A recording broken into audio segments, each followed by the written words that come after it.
En architecture, un arc est destiné à franchir un espace plus ou moins grand au moyen d'une courbe reposant sur deux points d'appui. Ce procédé de construction, adopté par les Romains, est très utilisé au Moyen Âge. On doit d'abord monter un échafaudage en bois appelé cintre, afin de créer une structure temporaire sur laquelle on peut placer les pierres.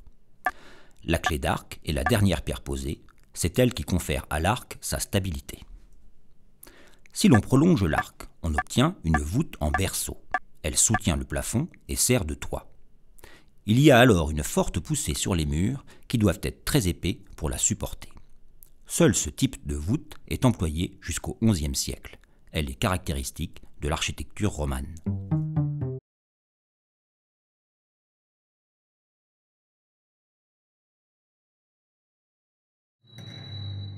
Pour aider les murs à tenir, les bâtisseurs du Moyen Âge ont utilisé le contrefort.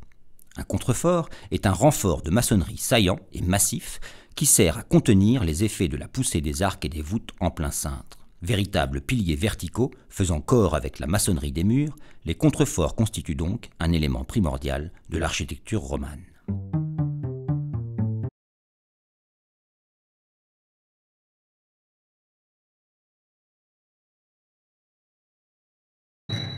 Les murs de l'église romane sont très épais pour pouvoir supporter le poids des arcs et des voûtes.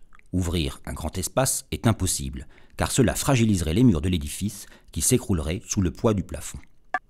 Les ouvertures doivent alors être les plus petites possibles.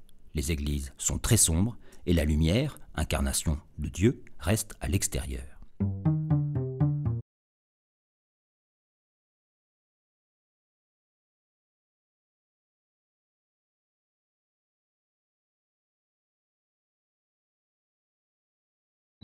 Au début du Moyen Âge, la sculpture sur pierre est principalement constituée de motifs d'entrelacs géométriques.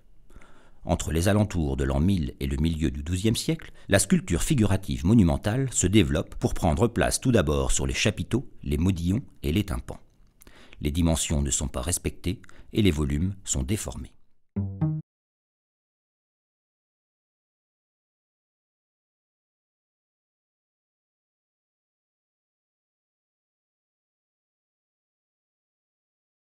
Les éléments caractéristiques de l'architecture romane sont donc des arcs en plein cintre, des voûtes en berceau, des murs épais, de puissants contreforts et de petites fenêtres. Les édifices romans sont plutôt massifs et relativement sombres.